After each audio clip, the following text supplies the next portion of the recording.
We are commencing legal action against Mrs. Meghan Markle. Her televised allegations, particularly the Oprah interview, have inflicted undue harm upon the royal family. An apology no longer suffices. The matter will now proceed through the... King Charles was already seated at the head of the palace council table when a private secretary entered carrying news that changed the entire morning. Meghan's senior lawyer had arrived at the palace entrance, holding a sealed legal case and demanding access to the meeting. Charles did not ask why the visitor had come. He pushed back his chair, looked toward the closed doors, and canceled the council before anyone else could speak. Before we go deeper into what this really means for the royal family, make sure to subscribe so you don't miss a single update. Silence followed immediately. Prince William stared toward the entrance, his expression hardening as he realized that someone outside the room knew why the palace council had gathered. The council was a private meeting where senior royals and advisors settled matters affecting the crown, and that morning it had been called to approve rules covering titles, correspondence, archive access, and the future role of non-working family members. Camilla turned toward the king and asked whether anyone had invited the lawyer. No one answered. Princess Anne watched the advisors exchange uneasy looks, and the Princess Royal understood that the danger was not beyond the door. Someone trusted had carried the council's purpose outside before the meeting began. Charles rose so sharply that his chair scraped across the floor. He placed his hands on the table and ordered every paper collected. "This council will not proceed under pressure from the doorway," he said, controlled but wounded.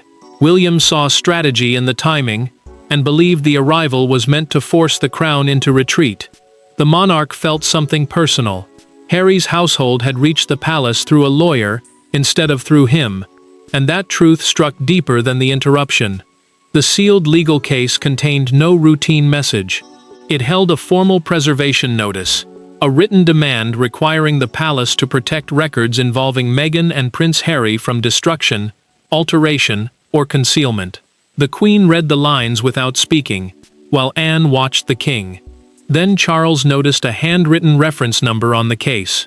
It matched a confidential file scheduled for discussion that morning. That number changed everything. It proved the lawyer had not arrived blindly, and it meant the agenda had escaped the room. As officials gathered the documents, the king removed a briefing page and slipped it into his personal folder. Anne saw the movement. She said nothing, but she recognized suspicion in his face. But the lawyer's arrival was only the visible shock, because inside that cancelled room stood 4 people whose private fears made the sealed case far more dangerous than anyone outside the palace understood. The council chamber emptied, but the crisis did not leave with its members. Charles carried the burden of a father who feared another permanent rupture with Harry. William saw a threat to the future crown. Camilla sensed that old private conversations could be dragged into public view. Anne, watching all 3 in silence, understood something darker. Meghan's lawyer had not merely interrupted a meeting, the arrival had exposed exactly where each royal was most vulnerable. Charles stepped into a side room and closed the door. The palace council had been meant to create a private settlement controlling how Harry and Meghan's names, letters, and historical records would be handled in the next reign, the period when William would inherit the crown and responsibility for the monarchy. The king removed his glasses and pressed his fingers against his eyes. He wanted firm rules, but feared one careless decision could turn distance from his younger son into a permanent break. William stood near the fireplace with Anne, speaking too quietly for the aides to hear. The prince supported strict boundaries because he believed endless disputes could distract the institution and one day reach his children. His anger remained controlled, yet his clenched jaw exposed what he felt. Meghan's lawyer had not simply appeared at a door. To the future king, the arrival looked like a direct challenge to royal authority. Camilla lingered beside the table and picked up a seating card bearing Meghan's name. The card marked her place within a historical records discussion, a review deciding how personal papers would be preserved and who could later read them. The Queen remembered private remarks made during earlier family negotiations.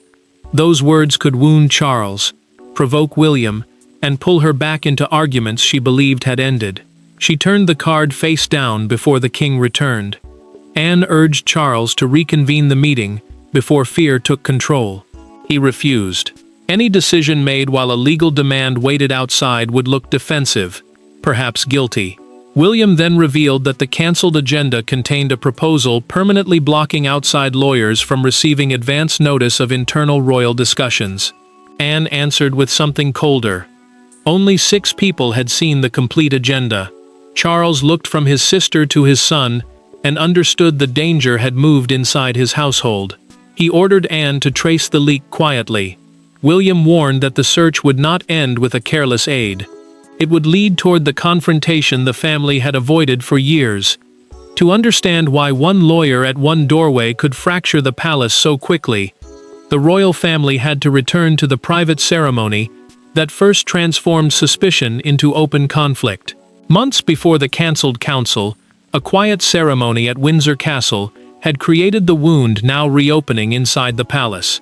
No cameras were present, and no public announcement followed. Yet one document, one objection, and one overheard sentence changed the relationship between Meghan's representatives and the royal household. Those present would later remember it as the Windsor Register incident, the private moment when legal caution turned into personal distrust, and every future conversation became a potential battle. Charles entered the ceremony, expecting order, not resistance. The Windsor Register was an internal historical record used to describe royal roles, patronages, and constitutional status for future generations. Harry and Meghan were absent, but their lawyer had been allowed to submit written corrections because the wording would shape how their departure from royal duties was remembered. William believed the process should confirm an agreement already made. The king feared the record could deepen a family wound if it sounded like punishment. An aide began reading the proposed entry aloud. The words were calm, but the effect was immediate. Meghan had withdrawn from institutional service. Her lawyer, listening by telephone, objected before the sentence was completed. In a recorded conversation preserved by the legal team, he argued that the wording suggested voluntary abandonment when the separation had actually been negotiated under pressure from both sides. Charles listened through the speaker without interrupting. William shifted in his chair, convinced the objection was an attempt to rewrite an agreed settlement. When the lawyer demanded that the entry be suspended, the monarch reached forward and closed the register with both hands. The sound ended the ceremony. No signature was added, and no compromise followed. Meghan responded later through documented instructions sent to her legal representatives. She ordered them never to allow palace language about her role to become permanent without review. What had started as a disagreement over one sentence became a continuing legal strategy. William saw interference. Charles saw another reason Harry might believe the palace controlled his family's history. Camilla spoke after the room had nearly emptied. A courtier heard the Queen say the register should be completed before another generation inherits the argument. The official recorded the remark in a private note, believing it captured the pressure surrounding the ceremony. Months later, that same note appeared inside the sealed material carried by Meghan's lawyer to the palace door. Charles returned to the unsigned register that night. He ran one hand across the closed cover, saddened that a record meant to preserve family history had become evidence in a family conflict. Anne later discovered that the aide who organized that ceremony had also helped prepare the cancelled council agenda. She knew then that the leak was no accident. Armed with the name of the suspected source, Anne walked into a private chamber where Charles, William, and Meghan's lawyer were about to face one another without distance, ceremony, or escape. The palace could no longer hide behind secretaries, written notices, or carefully timed statements. Meghan's lawyer was escorted into a private chamber where King Charles and Prince William waited without their usual advisors. Anne entered last and shut the door herself. The legal case was placed between them like an accusation. For several seconds, nobody moved. Then William asked the question that transformed the interruption into a direct confrontation. Who told you what this council intended to decide?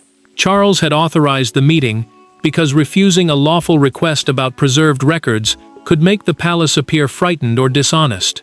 Preserved records were letters, notes, and official papers protected, so they could not be destroyed or secretly changed.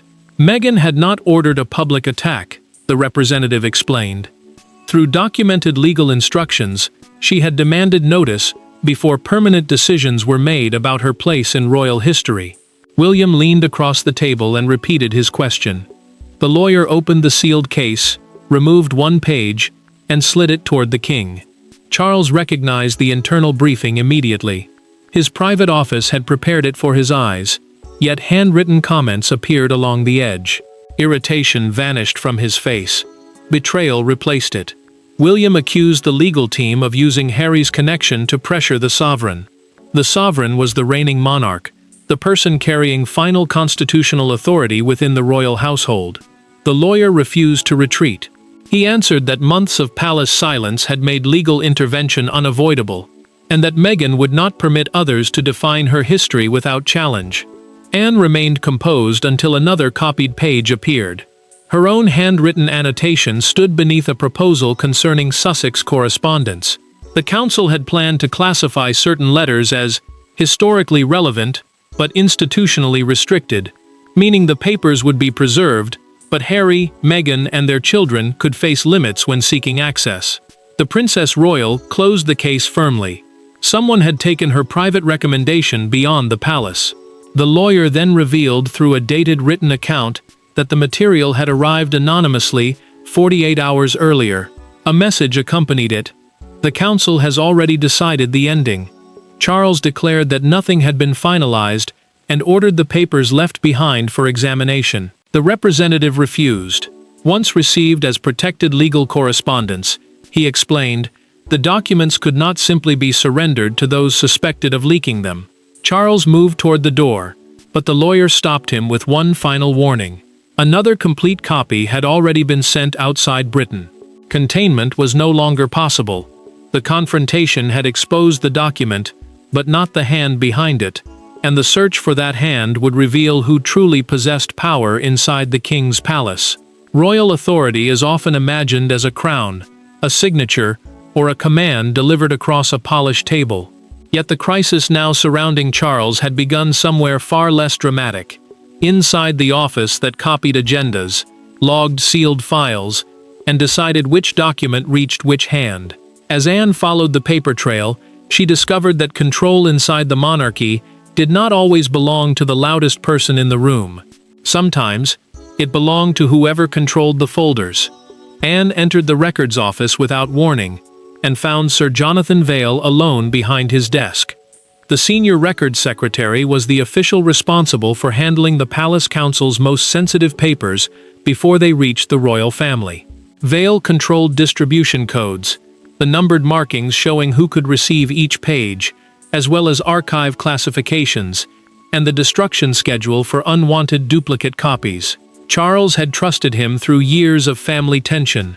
That trust now stood on the edge of collapse. Vail repeatedly aligned a stack of folders that was already perfectly straight. His fingers trembled each time they touched the paper. Anne placed the leaked briefing beside his distribution log and asked why Meghan's lawyer possessed a document clearly marked for only 6 recipients. The secretary removed his pen cap, replaced it, and stared at the page without answering. The silence became an admission before any confession came. Vail finally revealed through a recorded internal interview that he had sent one agenda extract anonymously to a legal intermediary. He claimed he wanted Meghan's position heard before the monarchy approved an irreversible decision about her records. Charles, he believed, was being pushed too quickly by William, while the future king wanted final boundaries before another dispute reached his children. Anne regarded the act as betrayal. Vail called it loyalty. He argued that serving the crown sometimes meant resisting those who spoke in its name. But the Princess Royal refused to accept that one official could secretly decide which royal command deserved obedience. She reminded him that his actions had wounded the king, challenged William, and placed the entire household under suspicion. Vail then denied sending the handwritten annotation belonging to Anne, or the private notes prepared for Charles. His documented account showed that the first packet contained only the agenda extract. Someone else had entered the file later, selected the most damaging pages, and sent them with the warning that the council had already decided the ending. The power struggle suddenly widened. William influenced the monarchy's future direction. Charles held final sovereign authority. Anne controlled the investigation. Yet an unseen figure had manipulated all three by choosing exactly what the lawyer received. Before his suspension, Vale disclosed one final entry from the access record. Camilla's private secretary had requested the council folder for 11 minutes the previous evening. By nightfall, the leak was no longer an argument between the Sussexes and the Crown. It had become a crisis inside Charles's own marriage and household. Camilla received the news in her private sitting room, where the cancelled council papers had already been removed from every desk.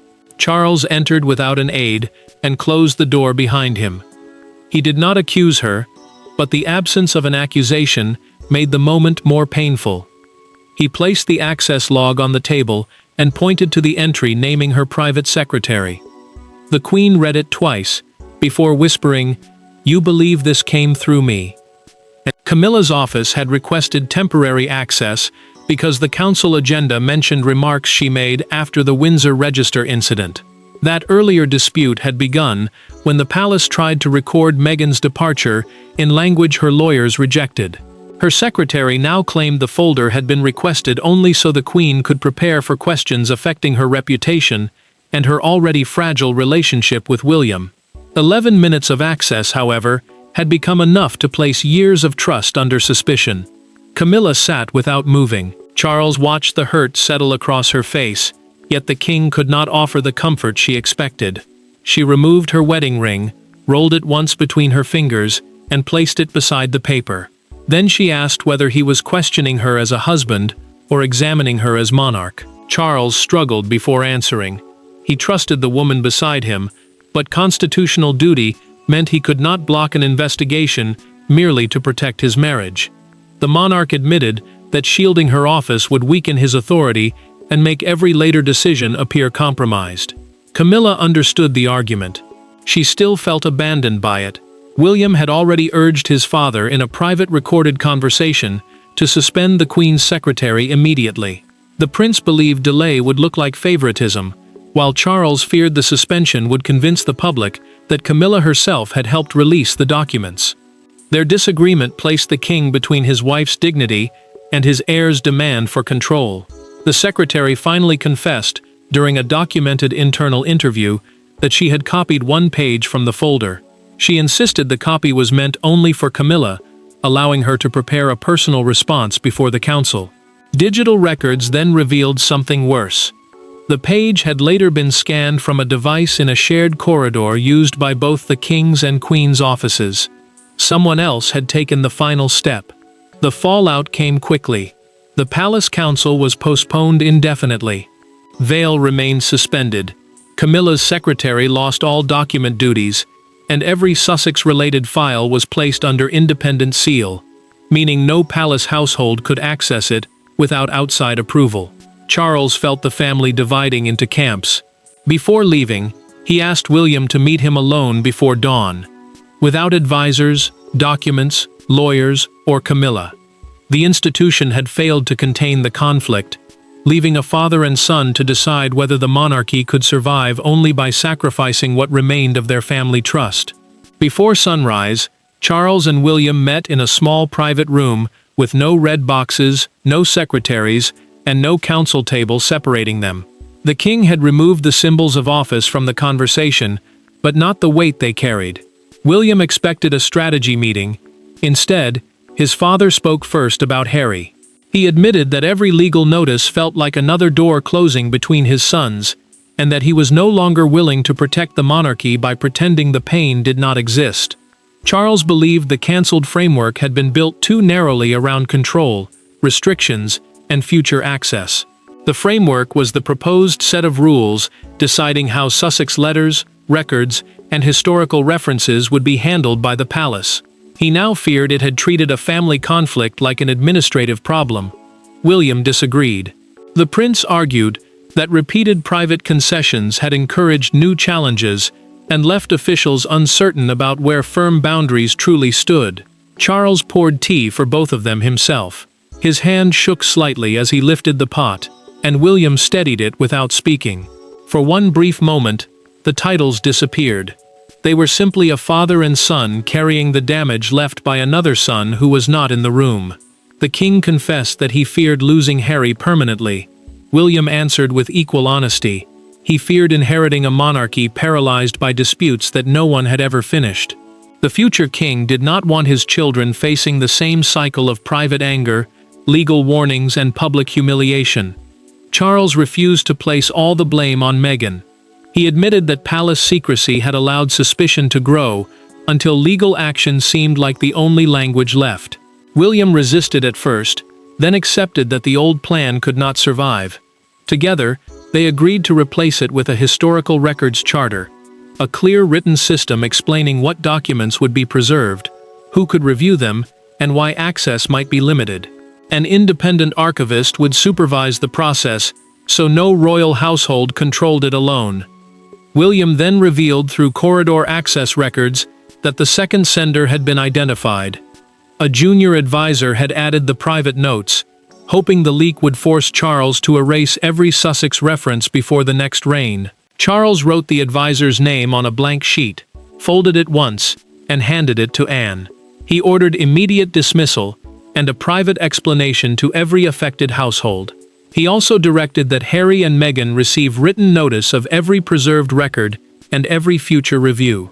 When the palace gates opened that morning, the private reckoning became a national spectacle, and one image outside Buckingham Palace captured the country's verdict before any official statement could explain it. By mid-morning, the cancelled Palace Council dominated every broadcast in Britain. The palace issued no immediate explanation, allowing one startling fact to lead the coverage. Meghan's lawyer had appeared at the royal entrance, and King Charles had ended the meeting moments later. Commentators called it a constitutional embarrassment, a family crisis, and an overdue challenge to palace secrecy. Yet outside Buckingham Palace, the public response was captured by something quieter than argument. Broadcasters framed the cancellation as a clash between royal authority and the legal interests of the Duke and Duchess of Sussex. Those titles identified Harry and Meghan as senior members of the royal family by marriage and birth.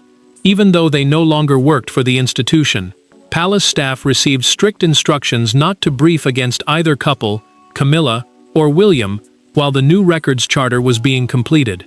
One careless accusation could turn an internal reform into another public war. The fictional London Chronicle captured the anger with a front page showing the closed palace gates beneath the headline, "The door Charles would not open." A smaller line asked who had leaked the crown's secrets. Supporters of William praised the need for firm protection around royal records. Others argued that Meghan had every right to receive notice before her history was classified without her knowledge. A crowd gathered outside Buckingham Palace as the debate intensified. One elderly woman stepped toward the railings carrying 2 white roses. She labeled one William and the other Harry, then tied them together with a blue ribbon. The gesture was simple, but it cut through hours of shouting. It reminded the country that beneath the legal notices and palace rules stood 2 brothers whose pain had become public property. Charles watched the broadcast from Windsor and saw the roses appear on screen. The king turned away without speaking.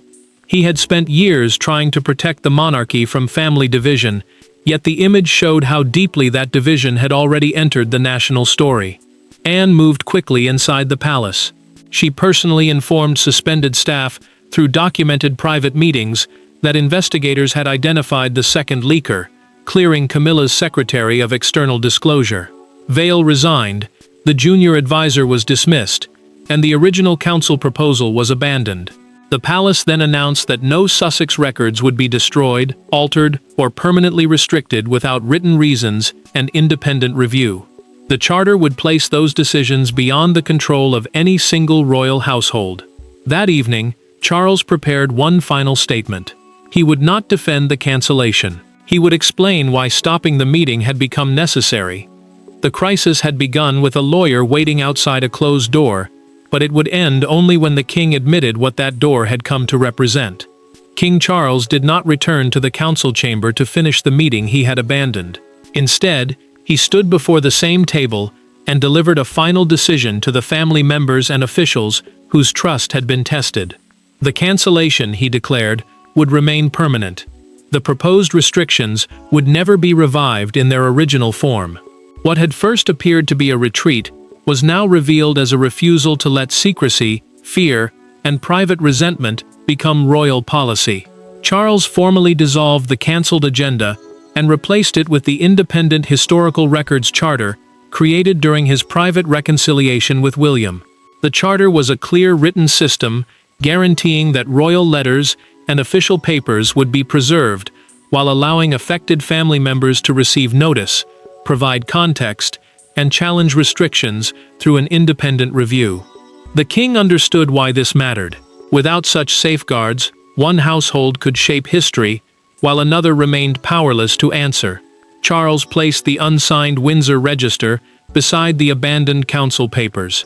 The register was the internal record describing royal roles and major family changes for future generations. He signed neither document. Instead, the monarch ordered a new entry written in language acknowledged by both the palace and the Sussex representatives. His expression carried no triumph.